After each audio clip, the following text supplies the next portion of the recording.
we're factoring polynomials, and we're doing that using the factor theorem. And so we have a polynomial that's given to us 3x cubed minus 4x squared minus 28x minus 16. And we want to use, and we're told that x plus 2 is a factor. So we're going to use this and start with synthetic substitution. So we need to use the zero product property. So x plus 2 is equal to 0. So we subtract 2. And in this case, we get x is equal to negative 2. And so we're going to substitute negative 2. We're going to use synthetic substitution with negative 2 and check it. And we're going to add down and multiply on the diagonal. So we're going to add down 3 plus 0 is 3. 3 times negative 2 is negative 6. Negative 4 plus negative 6 is negative 10. Negative 10 times negative 2 is 20.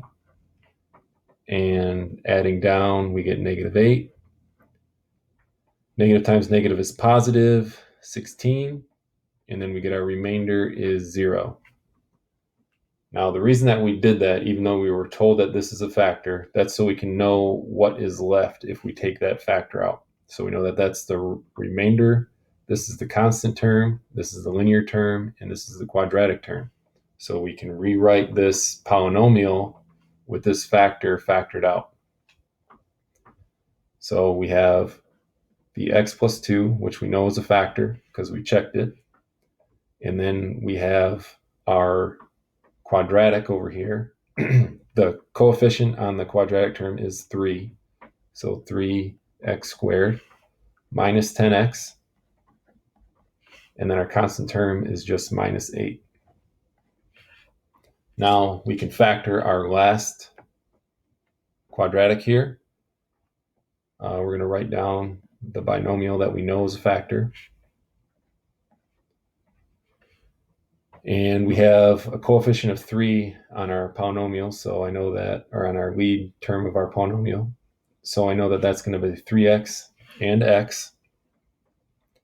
And we need two numbers that multiply together to negative 8 and add to negative 10. So we're going to put negative 4 here and positive 2 here. And that is just figuring out where those go. That's just practice.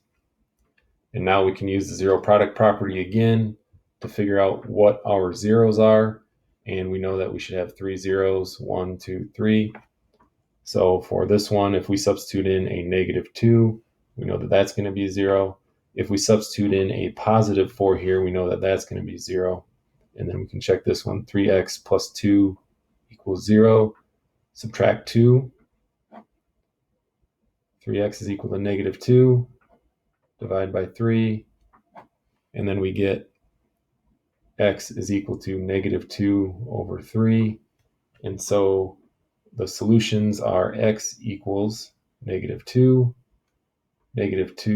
over 3, and 4.